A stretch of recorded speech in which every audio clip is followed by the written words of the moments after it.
Hello everyone, welcome to the Ozark Outpost. Historical Board Gaming's Global War 1936 to 45 version 3 is finally here. It's been a bit of a wait, but I think it's been worth the wait. I'll just show you around here. I've got my games set up and ready to go. Neutrals are in place in South America and Central America. The United States and Canada are set up. We've got Europe over here. Spain, down into the Mediterranean, back into Central Europe. I guess I can point out here, I am playing the small 3x6 map, and as you can see in the center of the screen there, it's pretty crowded, but I expected that playing the small map. So I have lots of chips and a big stack of task force cards to make that a little bit easier. You can see right there, that's Berlin in the center of the screen, and that task force marker just almost fills the whole circle. But, as I said, I expected that. Here we have Soviet forces, the Middle East, and down there into FEC and Chinese territory, Soviet Far East, Japan. You can see there I had the same issue with Tokyo. The task force marker covers the whole circle. There's down into Dutch East Indies, Anzac, the Pacific, and the Western United States and Western Canada. There's a couple of task force cards I have set up for Germany and Japan.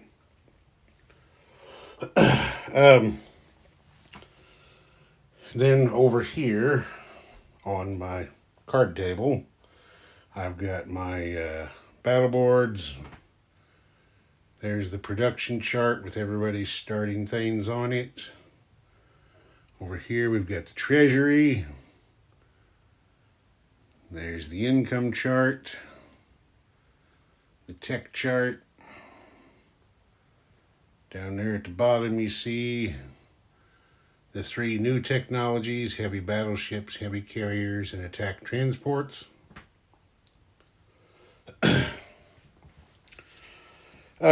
Just to let you know what's going on here so you know what you're looking at, there was a logistical problem with the factory sets.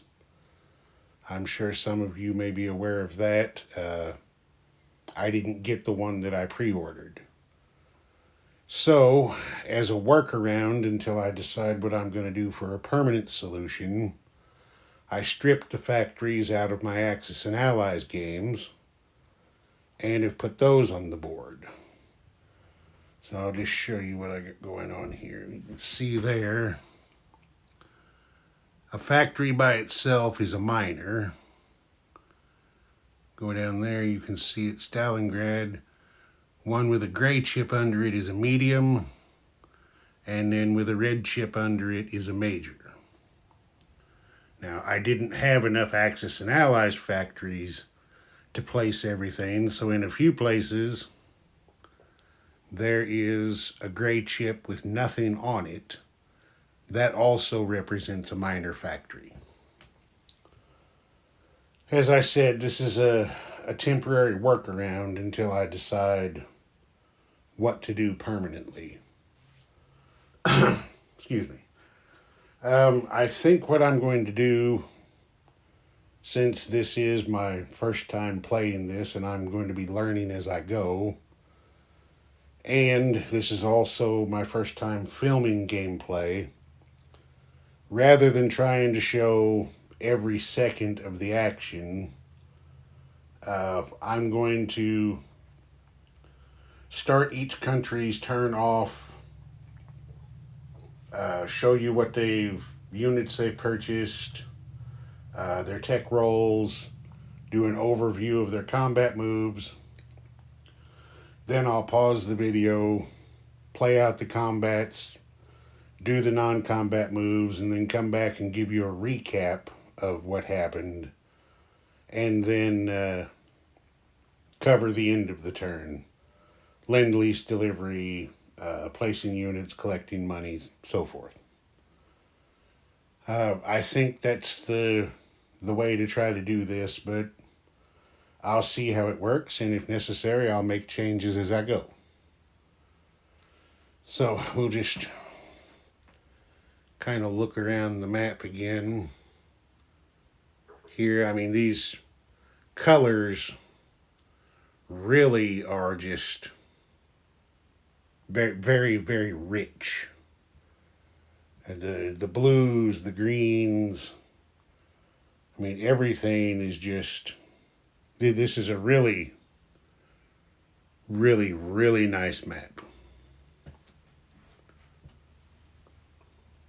Just pan around there a little more. One thing you probably already noticed if you have yours compared to the version 2 maps is there are more islands in the Pacific. I think there are a few here that were not there in the version 2. One other thing, I have asked a question about this on one of the Facebook pages. I haven't gotten a definite answer yet. But as far as desert terrain goes, looking around on here, I have found 3 named deserts.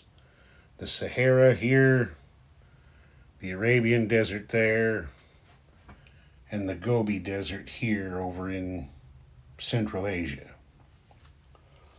Now, as a practical matter, I know very well that from Tripolitania here over to the Arabian Peninsula and down to Sudan, I mean, I know these are desert regions. So I think what I'm going to do, since I'm playing all of the terrain rules in this game, just for myself, I'm going to designate these land zones as desert terrain for gameplay. Because as I said, I mean, I know they are. But if it turns out the developers didn't intend that, I'll adjust that later on. Let's see, one other thing. I did not get enough cavalry markers.